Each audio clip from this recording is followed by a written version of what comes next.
We are back recapping. I've got powerful testimonies tonight. I've got Lady Gina in the house, Lady Debbie, and then we've got our own Mr. Woods in the house, Mr. Peter Woods. We are here back live from Fires of Revival. Hallelujah! Testimonies are coming out, songs are coming to Jesus. We are taking back the airways for Jesus. And tonight I'm sitting here with my lovely wife, Lady Carol. She's just going to introduce the speakers of today. And she will just take you back to all the Old Testaments. God bless you. Thank you. Amen. Welcome everybody. Welcome to the viewers on Facebook as well. Just a little recap.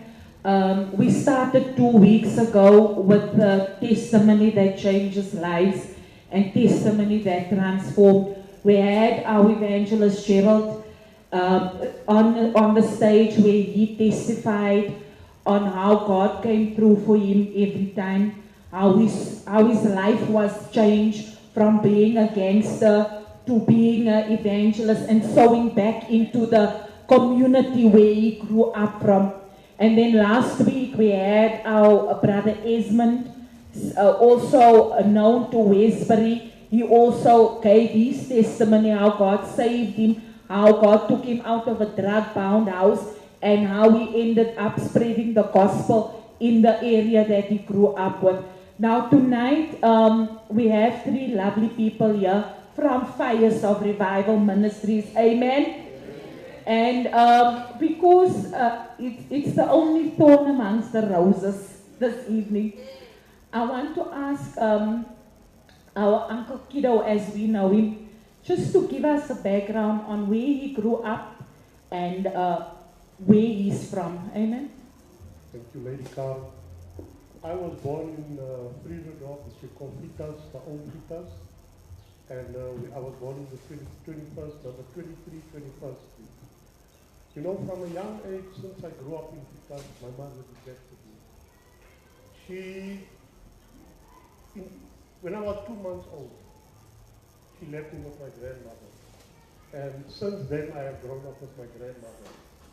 And like right through my life, what was the most important thing that, drove me to what I wanted to do, to try and take my own life, was rejection, because I got rejection from my uncle, Apostle's father. I got rejection from friends, from my peers. I got rejection from such a lot of people. And it got to a stage where I really couldn't handle it anymore. And I just thought to myself, you know what, the only way out of this is to take my own life. But I didn't do it at that stage as yet. Because as I grew up, I thought to myself, no man, I met friends, but I met the wrong friends. I ended up started smoking tassa, started smoking Manrix. Then I started drinking, then I started sleeping with a lot of women. The more women that I can sleep with, the better. I started wearing clothes, I started stealing. I started to do a lot of wrong things because that is where I got accepted. Uncle Kiro, tell me, did you have any other siblings? Yes, I did have other siblings. There was 2 brothers and another 2 sisters. And they all grew up with your mother? Or we all grew up with my grandmother. They stayed with my mother for a time, but then they left my mother and we all grew up with my grandmother.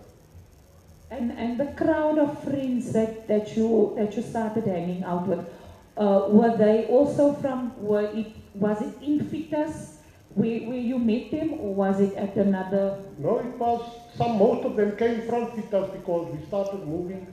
The group areas came and they put us out of Vitas. Then some moved to New Clare, Bosmont, Riverlee, Eldorado Park. And the result of the friends of New Clare and Vitas, which I was still in contact with, those are the friends I started hanging around with because I was accepted there. There they didn't look at my rejection. They looked at me because, no, we can do all the wrong things together. And I was accepted in that. We joined a gang that was called the Naughty Angels at that time. And we used to break into shops. We used to, what we say, bouwvang. Ons het ouens bou gevang, dies wat kom van New Clare af, wat kom Vitas toe kom om te kom skoene koop en goedes, ons het hulle geroop en as hulle klaps toe kom, dan het ons hulle geroop op. Okay.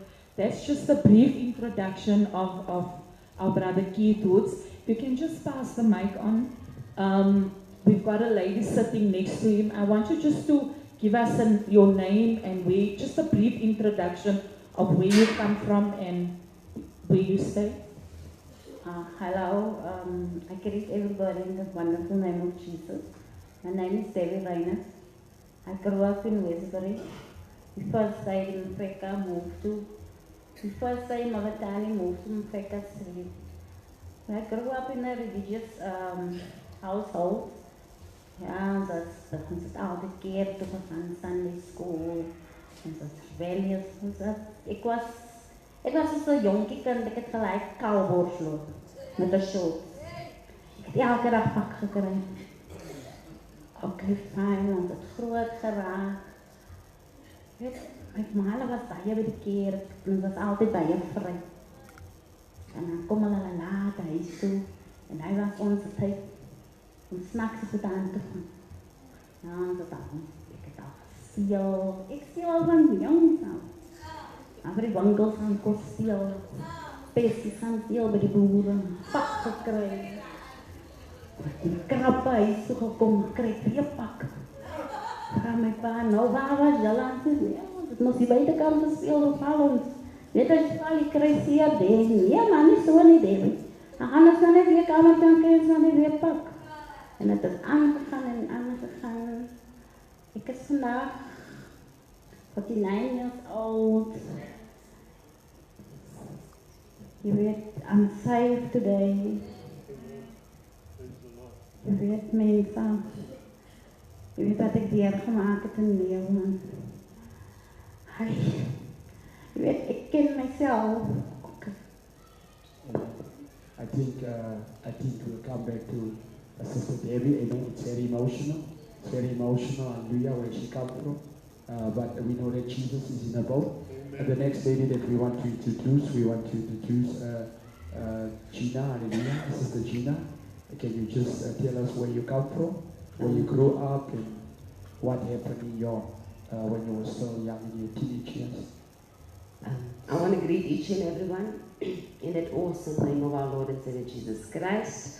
I was born in Coronation Hospital 44 years back. My mom and my siblings and I lived in Parafly. We moved from Parafly, I think I was about 4 years old. Then we moved to Klipspoort West. And there's where I spent most of my life. Was in Klipspoort West. My mother died when I was 11 years old. And there is where I had my first encounter with rejection. I met my father just a week after my mother's funeral. I went to go live by my father. My father rejected me. I was molested. At the age of about 15, almost 16, I went to go live in Extension 7 by my auntie's house. There I also experienced rejection.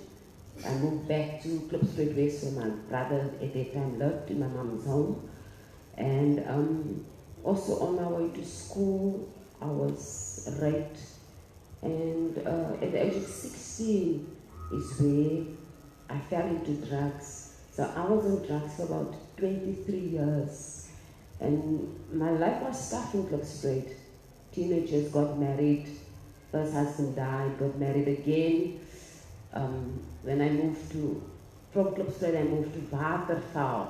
And I remember walking past the stand and the words I told my husband that time, if you ever gonna abuse me again, I'm not gonna leave it like that.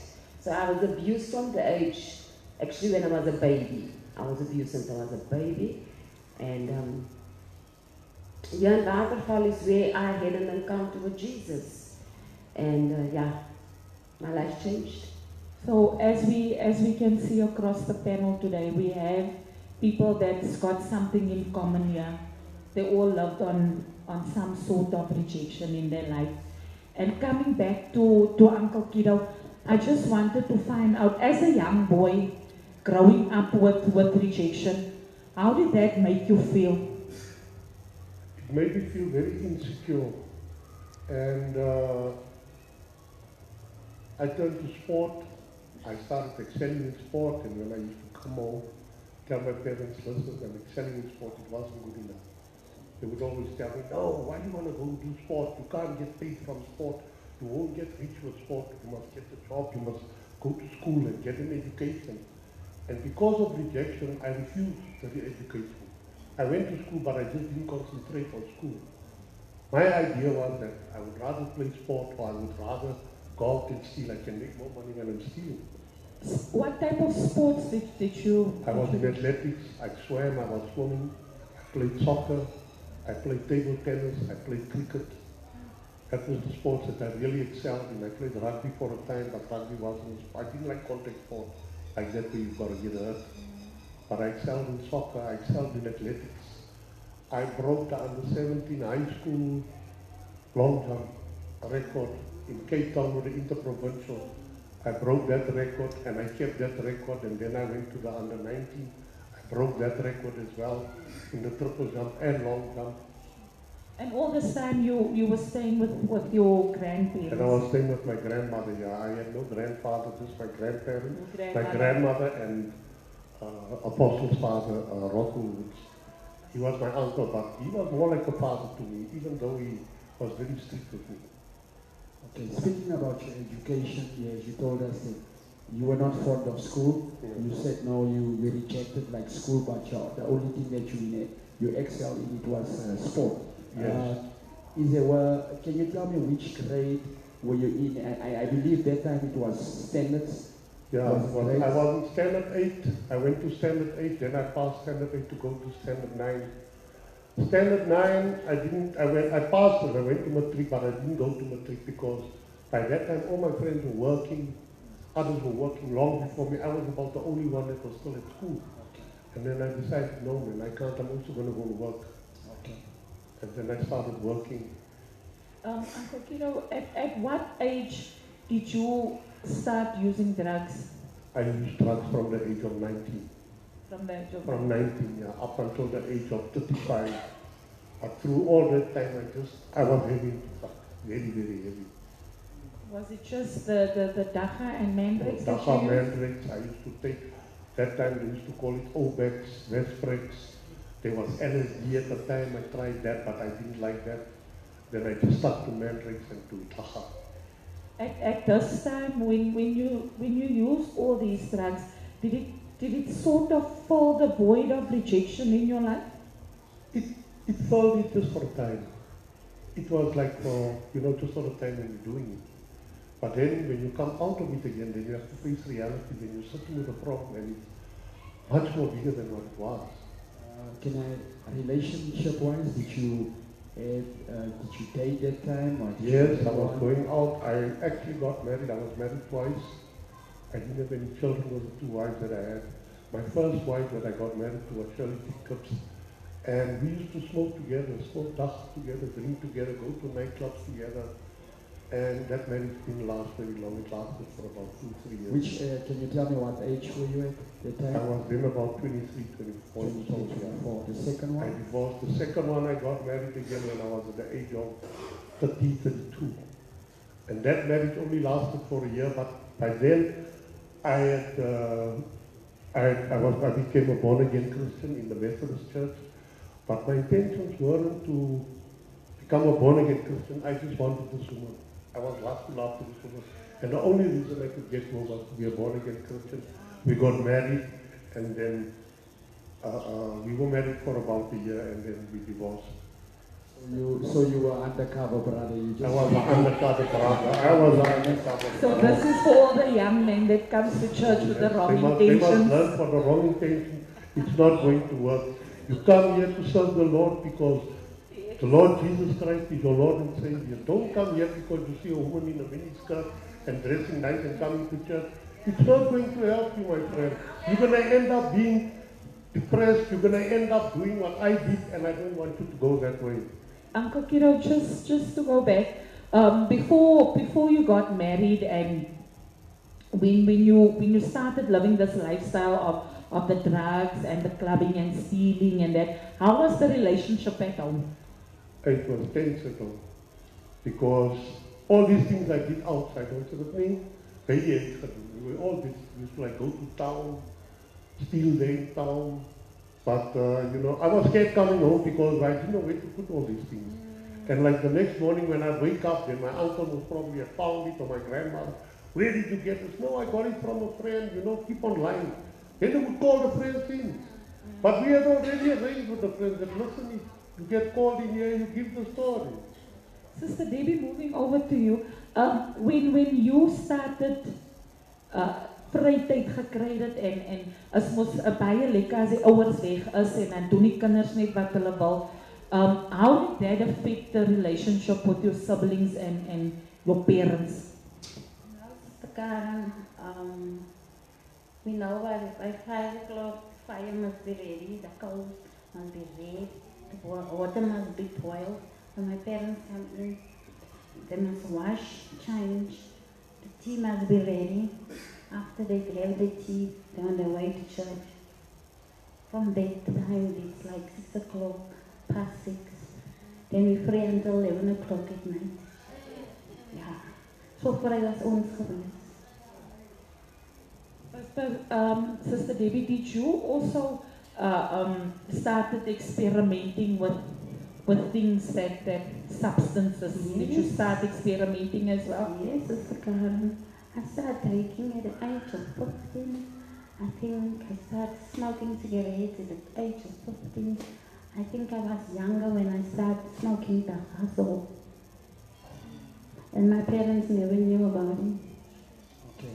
So you said your parents was religious? Yes. Religious? Did they Yes. ever open a Bible to you? Yeah, my father was religious, was het huisdienst gehou en jy weet, pastoor, het was in by die een oor en uit by die ander oor.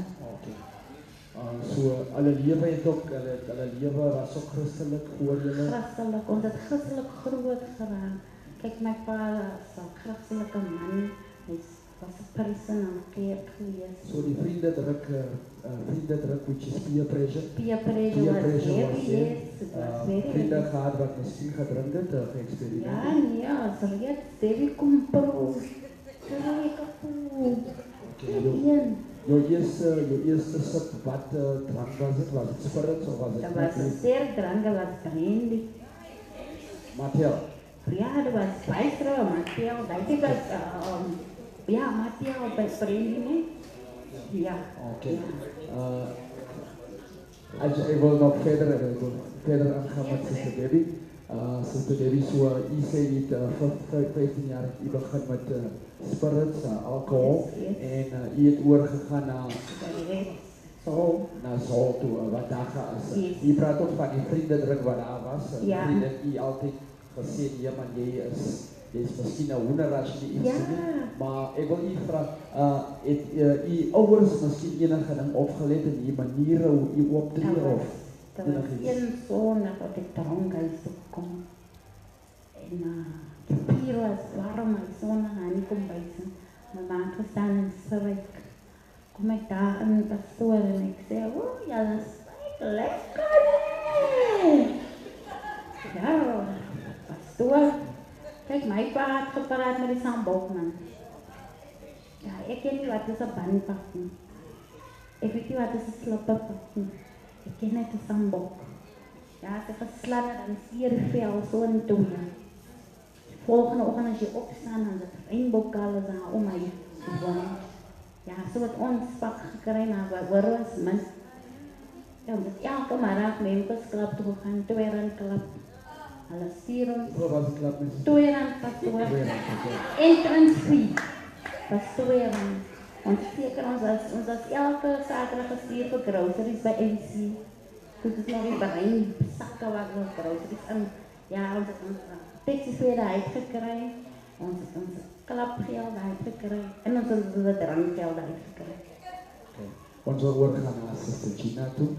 I just want to ask Sister Gina, so at this time you moved back to your brothers, I believe in your brother's place. So you were 16. You told us also that the last time we spoke to you, you said you were a baby when they abused you. So now you are in close friend. Let's take it from close friend.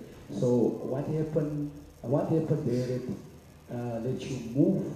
There must be something that happened there in order for you to move to Waterfall. Can you just tell us? Okay.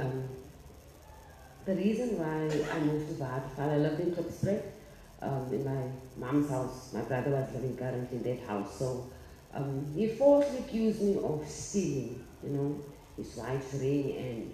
And, I'm a very quiet person, but if I see something is not right, or I don't like something, I speak about it, I fight, I get my story across. And by that time, few years after that, I was still living in my mom's house. My brother came, said to me, Gina, these people gonna come here, they're gonna renovate the house. You and the children is alright. I just wanna make the house beautiful for you and comfortable for you and the children. Sorry, man, Sister Gina, at that time, how many kids did you have? I had except for AJ and Phoebe, so I had about 4 children at that time. And me and Alton was already together that time. So this man coming to the house, it was a white man coming in, and he's walking straight into the house, checking the house out. And I was wondering now, what is happening here? This guy just told me, listen, you and your children must back up this and must move out because the house is being sold. So I said, listen, did I hear you right? My brother said you guys are going to fix this house. I said, no, this house has been sold. We are just here to come and fix it, so we're giving you a few weeks to move out of this house. I got so angry, but I went to the room and I cried. And my brother came afterwards. I asked him, why did you lie to me? He was scared to tell me because he knows I put up a good fight. And then I moved to live in my in-laws. It's now my in-laws. I went to go move in their yard. And then I was abused so badly at that time that I left Elton. I went to a women's shelter for abused women and children. And Elton asked me to come visit one weekend for the Easter. I think it was Easter weekend here in Waterfall. After I left the shelter, I stayed at some people's homes, quite a few houses. And then I came to come visit this side. And Elton's cousin that lived with him there, she told me, Gina, you and your children have nowhere to go. So I'm going to move out and you're going to stay in this flat. So you came to stay with Elton, with your brother Elton, with Elton. I want to ask you, where did it all start? You were already smoking Zol or whatever you said, drugs. So did you, when you came here, did you, in any way, did you experiment or did you catch up with the merchant? Already you catch up with the merchant here already because here in this place there's a lot of drug activities. I remember before I even lived in Waterfall past, I used to work in Boysons. I used to jump a taxi and come buy my stuff in Waterfall. Never know that I would live here. Can you tell us the stuff? Can you mention? Yeah, I used to come buy my ketamine here, ket. Yeah, that you snuff. So I used to come buy it here. And me and Alton always used to come. That time we were living in Klipspreek, we always used to come to Waterfall to come buy drugs. Then we used to come buy our duck and our ket this side. When I moved here, I was working at Ulala hair salon, my family's hair salon, when I lived here. And what happened was, Waterfall happened, I was sitting one day in the room and Alton just said, come, let's go out a little. And the first flat I went into was a lolly lounge. They're in my block. And it just all started over and heavy on the drugs. Okay. We want to move back to Brother Keith. Brother Keith, right now you told us that you had 2 wives. two wives. Yes. Can you tell us about your second relationship? What happened with drugs? Was she also on drugs? No. The second wife was from church. She belonged to the Methodist Church. That is the reason why I got saved, to get married to her. And then we got married, but then there was a mishap, and she started mistrusting me, telling me, because ek het gegooi in die kerk. Hulle het my 'n dolstoot gemaak. My duty was to greet people and make people feel welcome coming to the church. And all the old ladies and the people, I used to greet and hug. And she started getting jealous about it. And I said to her, but you know what, this is church people. And I'm just being good to these people because they come into church. It's my job to make them feel welcome. Okay. And she didn't like that. So you were usher, in fact. Yeah, I was this an is usher. just a lesson for the ushers. If you are married and you are usher, please. Brother Kido, he's got a testimony here of ushering. So you said you were ushering and your wife didn't like it at all because you were friendly. No, she didn't like it at all. But in the meanwhile, he was having an affair with the reverend. Behind my back, without even me knowing. Saying what? He had an affair with the reverend. Okay. But he was from the Boston Church, the Boston Methodist Church. On a Friday we had a charismatic service in coronation for all the combined churches, the Methodist Church, commemoration, Jubilee, Bosmont, we had a service, the charismatic service there. And she got involved with this pastor, and I found out by mistake, a reverend, yes, an ordained reverend. And I found out by mistake because I was sick at one stage and I was at home. And we had a maid that worked for us, but the maid was also attending church with us. Her name was Anna. And I seen this day, Anna got a letter. I said, where are you going to with the letter? No, she said, no, the letter is for Reverend Bali. I said, from who? She said, no, from your wife. I said, for what?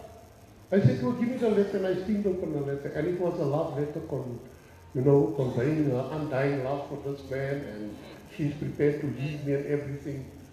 So I told Anna, give me that letter, and I took that letter, I made a copy of it, and then I got another envelope, and then I put the original letter in the envelope, and I left the text to the Reverend. So when she came home at night, I confronted her about it, and I said to her, how can you do this? You're accusing me. Look at this. What is this? And then it was like all hell broke loose. Uncle Kido, at that time, before you got married to your second wife, how long did you know her? Where did you meet her? No, we met by a cousin's place. He had a hairdresser there, Jeff's hair salon there in Corrie. I used to cut my hair there. And I used to meet her there because on a Saturday she used to work there, just washing hair and rolling in hair for people there. And that's how come I met her. And then we became close. How long did you have a relationship with her before you got married? Before we got married, about a year and a half, and then we got married. And not even a year, when she divorced me. And with the result of that, I then looked back at my life and I said to myself, you know what, I can't handle this anymore. So rejection came back to you? Yes. All these episodes of rejection just played back in your mind? Yeah, because I just went into a state of depression. I didn't want to talk to anybody. I didn't want to have anything. I went to a friend of mine and I said to him, listen, Yami, ek het 'n probleem met soek 'n gun.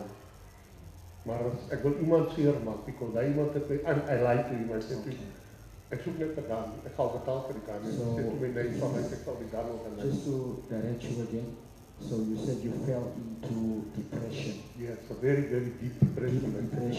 To anybody. Okay, so now what depression does, it brings suicide thoughts. Suicide thoughts, you just don't want to be with anybody. You just want to be on your own. You just feel betrayal. Like you feel betrayed. You feel now, hey, this is the last straw. How can this happen?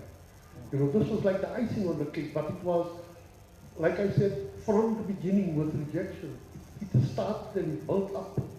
And it came to a point now that where I couldn't anymore. I just said to myself, hey, no. And eventually I got the gun. Okay. And that night, because 2 weeks prior to that, my wife took me out. I went to go live with my granny again. That's the time when Papa was staying there as well. All my brothers and sisters were staying there. And that night I just decided, you know what, I'm going to take my life. And I took the gun and I shot myself. And the result was that, there was a lot of blood. My grandmother came into the room and she said somebody came in there and shot me, because then everybody woke up. And they said I'm dead.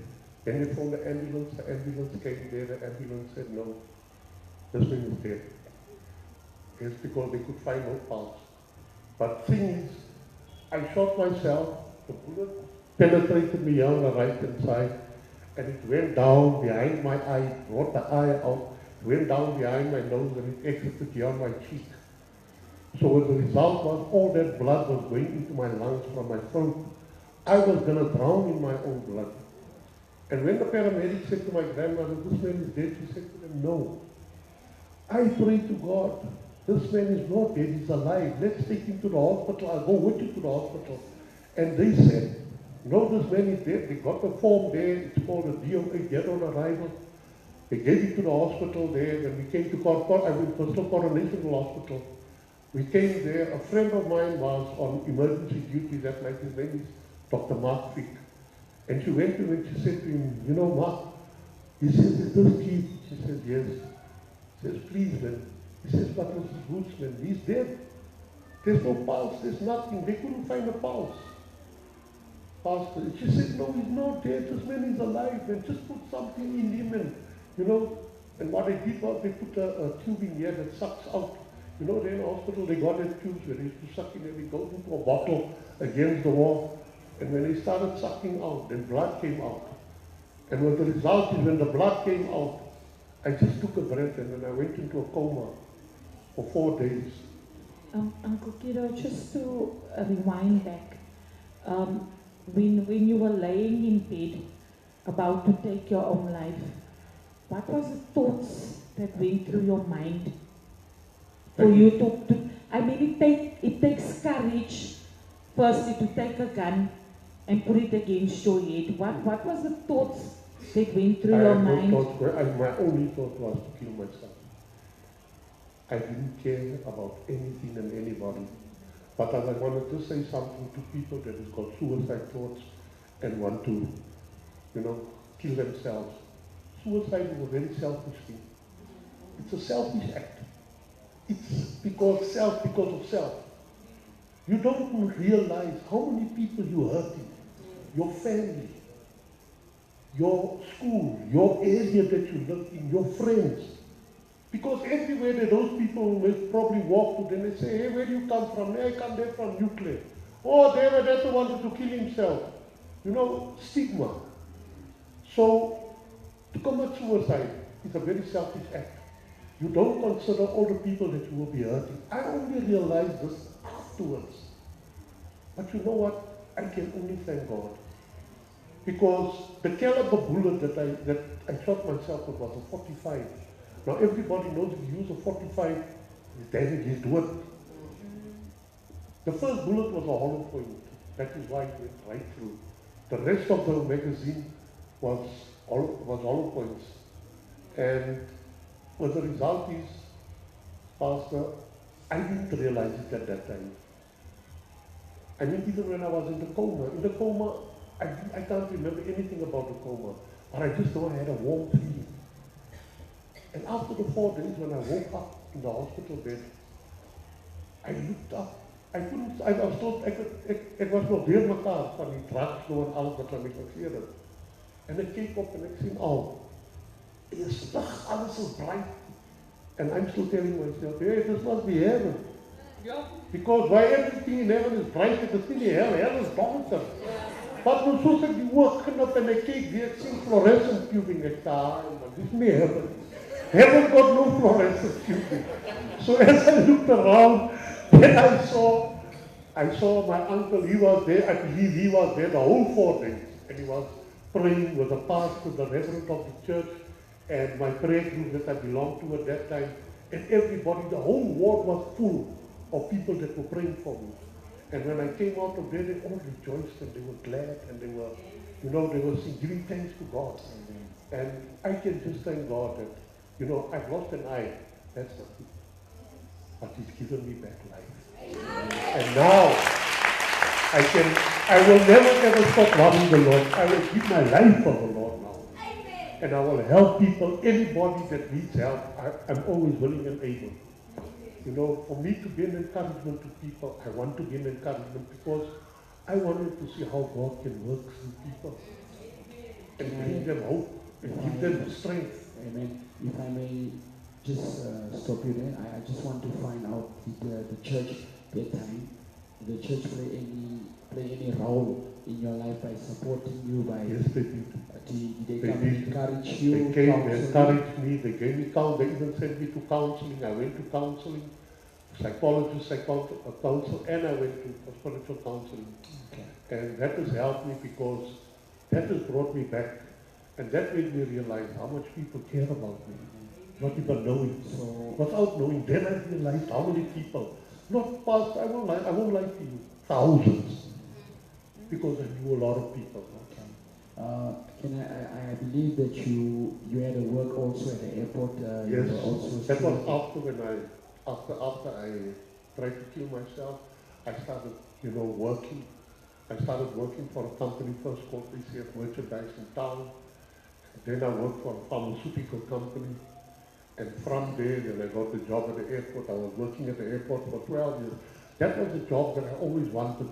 To work was at the airport because I'm very fascinated with planes. By this time the rejection was gone, there was no any, because now you left. So now I've learned to realize that, because of rejection is a sin. Okay. Rejection is something that you must not take to heed. Just to stop you there again, I know you've got a lot to say. I just want to ask if there was any forgiveness, because at this point there was hatred. I know, as you know, that in the teaching of unforgiveness, the last one is execution. This is when you kill yourself. I think it's maybe it's unforgiveness that went through, and you were at the last stage. But now you need to build yourself up again. So I need to ask you, I want to ask you, Fred, did you start forgiving people, and you had to forgive yourself also in order to get these jobs, because now you were... Yes, I did. I started forgiving people.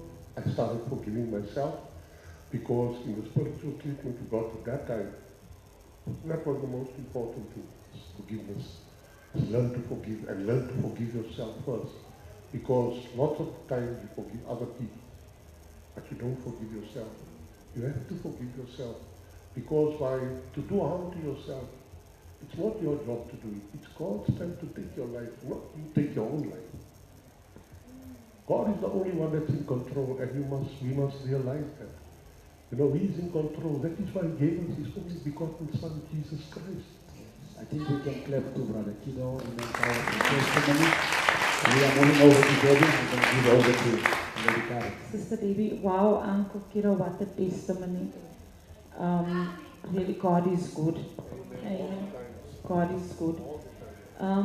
Sister Debbie, I just want you to just fast forward a bit to where your life really started getting rebellious, It's not just, and we all know it's not just young children that rebel.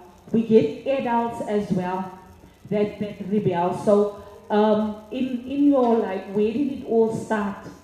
How did it all start? Everything started at the age of 15. Started smoking, drinking, getting involved with boyfriends. I fell pregnant. I just passed grade 10, going for grade 11. And I fell pregnant with my first child after Sister Karen. It was also an abusive relationship. I was stabbed. I was sexually abused. Through rejection at home. So I had to go stay with my child's father. Because I was rejected at home, I have to live with my child. By die tyd, Sister Debbie, het jy nog steeds in Westbury ingebly, soos die ouetjie is van Westbury af. Yes, Julle het gemeet yes. op skool of Ja, op skool. julle was saam op skool. En toe jy nou swanger word en toe sit jou ouers jou uit en toe gaan bly jy nou saam met die ou. Nee, ek het nog vir 'n tydjie by my ma gebly. Kind was gebore en jy weet, er was net rejection. Ja, wow, die, ek sê keer nie hier nie. Op enige stadium het jy ook 'n rejection begin toe as jou kind voel, het jy ook miskien gevoel dat as ek nie swanger geraak het nie, sou ek nie in die situasie in gewees het nie. Ek het gesê, as ek net kon luister vir my ouers. En ek sê dit altyd vir my kinders as Karen. Ek moet 'n rekenkundige gewees, ek moet boeke gedoen het. Ek moes 'n topjob gehad het vandag. Van nie wil luister vir my ouers nie. Dan word rebellious is. En my pa het altyd gesê 1, 2, 3, dan sê ons 10, 10, 20. Suster Debbie, toe jy nou swanger raak met jou eerste kind en kind gekry, nou uitgetrek, was dit die kind se pa wat vir jou geabuse het en deur die... Ja, Suster Karen. Hy was actually nie tronk te bly, nog by die huis. En toe hy tronk het kom, toe moet ek nou move met my kind. Maar toe het ek klaar met tweede kind. Van hom af? Nee, van iemand anders. En die kind was al reeds 2 jaar oud geweest, met my tweede kind. En toen moet ik nou uittrek en nou daar gaan bly met hom.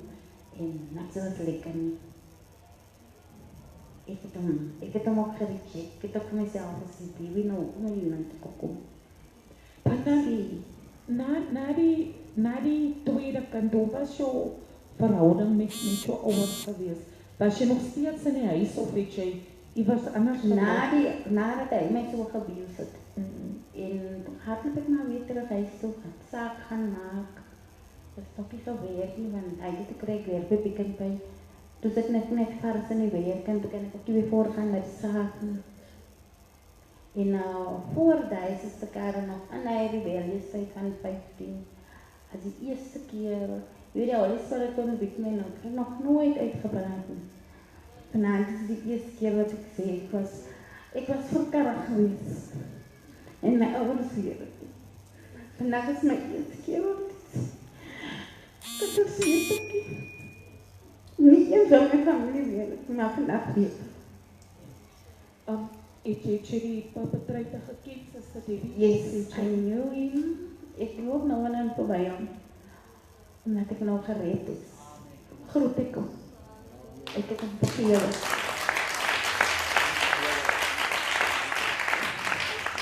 Maar dat was het tijd geweest voor ik nog even keer geweest het. Als hij aankomt, dan begin ik te vloek van peren. En nou die jaren my stil gemaakt, because ik heb hem vergeten. Het hy geweet wat hy, het iemand anders geweet, of was het niet tussen julle twee geweest? Het is te Karen, om Godse waarheid te sê, ek weet nie, maar ek dank baie hom, hulle het geweet, because hy het my verkracht in hulle huis. Maar hom had ek nie die audacity gehad, om na my ouers te kom. So, omdat hom hulle nie gekom het, ek op myself gedoen. Kom dit ook miskien nie die rede gewees het, hoekom jy so Uitgehaak gewees, ja. Uitgehaak. Ek het nie weer gewaar nie. Ja. Ek het maar net gepretend in die huis, want ek buitekant te sien, dat is wild. Dan het die tendency om jou gedagte en jou ways te verander. Yes. En dan nou, Suster Debbie, met die, na jou tweede kind, nadat jy teruggetrek het na jou ma toe, het jy nog steeds gedrink, het jy nog steeds... Hoe is de Karen te raak, het net eerder, jy weet, ek voel mys, kijk, ek het gevoel, ek is groter, ek is maak van kinders, ek kan mys nog meer rouwel, en ek kan nog meer drank, en wat het was, want het is Shabine gehad, by die huis, so was die. Wanneer het julle die Shabine beginnen? Ik was zo oud. Het is na mijn tweede kind dat mijn vader met Shabine opgemaakt. Ja, zo mijn kennis is toch opgegroeid aan die Shabine.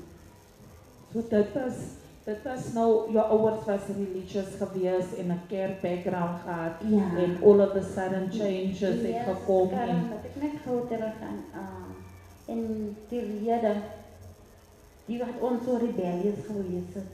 En toe gee my pa aanskap in. En hulle wil dit gaan het, toe sê sy nee, ek moet my aanskap ingee. Want die koerbellies is my kinders. Ek ken nie die mense daar buite kan gaan leer as my kinders. En hulle het lang gevat om het te aanvaar, maar ek wens nie toe moet het gaan aanvaar, dan ek gesê, ek nie mense buite mense vir die congregation, die community se kinders buite leer, maar my kinders luister nie. En as ek so rede dat my pa aanskap ingegeer het, na die aanskap, my pa het, dan kan het my so nie weer gewerk nie, so die het in my de income as daar waar ek begin dit. So dat was unemployment in huis. Yes. En so jou pa opgekomen met zo'n plan. Ja, nie dat ons met kan lewe, want iemand het gewerk nie. Oké, niemand het gewerkt. Yes. So, ik wil vragen, was daar enige een leemte of verlangen naar kerkgeestelijke opvoeding of enige iets anders? Ja, pastoor, ons het kerk te gaan, maar kijk, want ons het dan meer kerk te gaan, als dat we nog kerk te gaan. En niet die hele geluister wat we dan praat nie. Because ons raak nog net, wanneer het 11 o'clock of zo. Ons babbelaars van uit dan. So, dat was ook niet een voorbeeld. Mensen wat gepraat het, mensen wat die woord gebruikt het, hulle het ook gedrukt, is hulle gedrukt misschien? Ja, soos ek geloof, hy het gedrink die tyd, pastoor, maar van my kant af, jong, ek het nie raak, ek het net gegaan, omdat my pa gesê het, jy moet kerk toe gaan. Okay. So, dat was die verhouding niks met Jesus? Ja, ek het nie verhouding gehad nie, om Godse waarheid te sê, my pa hoor vandag, as jy luister, of as jy die video gaan sien, ek het niks verhouding gehad, hy het nie. Okay. Dus ek was een dronkie pastoor, man. Ek het gedrank, ek was vir die wereld. Hier van 15 jaar oud af pastoor. My suster het eendag vir my gesê, maar Debbie, wie wat, jy is 'n drank praat, dan sê ek van wie wat, jy is daar nou met die drank praat, want het is pols van enige peer. Jy nou vir my vinger wys om te kom staan. So, stokvelle, jy stokkies verloor. Oh, pastoor, man, we were there. Okay. En my oudste suster stel my so voor aan die wereld. Aan die wereld, oké. Ons gaan oor naar China toe, ek gaan vir Lady Karin. Sister Gina, ons allemaal ken nou jou background en toe jy nou die een waterval gekom het en sê vir my, jou ma, ek weet jou ma het gesterf op 'n vroeë ouderdom en jy was reject by jou pa en jou eerste man het gesterwe en het nog weer getrou en hoe het dit die verhouding met jou kinders geraak? Hoe dit die kinders geraak? Want soms kyk ons soveel na ons self en dan vergeet ons dat daar's ander kinders, daar's anders wat opkyk na ons en daar's anders wat sien wat gebeur. Hoe het dit hulle geraak? Want ons weet jy mos net meisiekinders en twee seuns nou ja. My kinders, ja, ek kan sê, hulle het baie patience gehad met my, maar ons het 'n baie close relationship. Al wat hulle wou gebeur het is, maar ons glo nie dat jy net hier die aarde was nie. Waar is jou ma, waar is jou pa, where is your brothers and your sisters, because I was never close with them. Hulle wil ook maar, they also just wanted to belong, to have a family, because it was always just me and my children. So they just felt like, Mommy, you are isolating us because of your rejection. You are keeping us for yourself because you were alone. So it really disturbed them that I never went to go visit family. I never spoke about my mom, I never spoke about my dad. And it saddened them. It saddened them. They always used to see other children with their grandmother and their grandfather. They went to go visit. But my children never had the opportunity to go visit no one. So it saddened them. My lifestyle really saddened them. And so now you move into Waterval. Waterval is a different community to Klipspruit. Ek ken Klipspruit as baie dood en baie droog. Ek het familie daar so ja. Is ons op plaas. En nou kom jy waterval toe, waar die lewe baie vinnig is en dinge gebeur baie vinnig en jy het meisiekinders. Was jy ooit bang dat jou meisiekinders in dieselfde trap ingaan wat jy ingaan? Just to correct you, Sister Karen, Clifford is the best community ever I grew up. I just need to correct you because it's a beautiful place. Ek het Clifford nat gemaak. Die tyd dat jy daar miskien was te woestijn, maar ek het hom nat gemaak. Going back to your question, Lady Karen, how can I say now?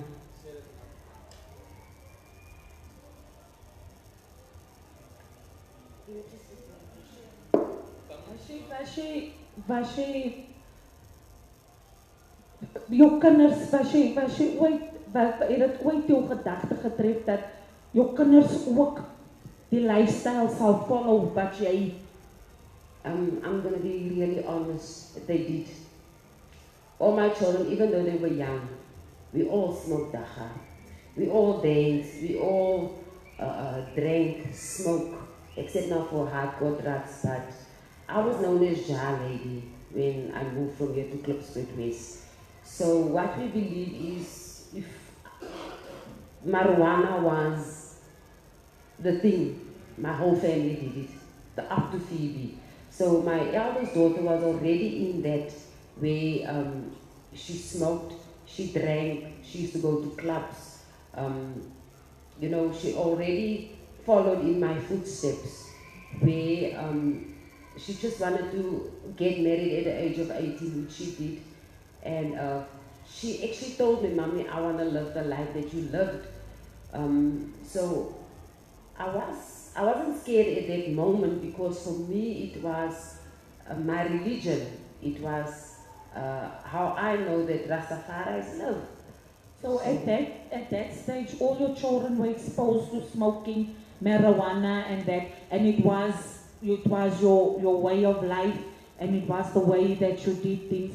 I just want to fast forward a bit. But besides that, weren't you scared that abuse might come when you guys are all in this state of being high and that? I won't say it didn't happen to my eldest daughter, but because of my daughters asking me, my children asking me, Mommy, where's your dad? What happened? I was open to them and told them, you know, what happened between me and my father. And I told them, if anything like this ever happened to you, tell me, I will believe you. So yes, it did scare me. And when it happened to my daughter, it didn't go as far as raping her, but asking her, can I see? So she came to me, Mommy, can you believe this is what happened? So I said, yes, I do believe. And I did become scared afterwards. I was very vigilant when it came to that. I was now overprotective now, even worse, especially when I was on drugs. So yes, I was very, very, very scared. Uncle Kiddo, when you already had an encounter with Jesus, and you already, after you tried to commit suicide, you were already saved, as I can put it, saved. I just want to ask from your point of view, is there anything that you can relate to young people that is going through rejection at this stage? Go to your pastors, go to your Sunday school teachers, and listen to what they have to tell you. They are the most well-equipped people to guide you and to show you the right way. My advice to young people today is don't go to friends. Don't run to people.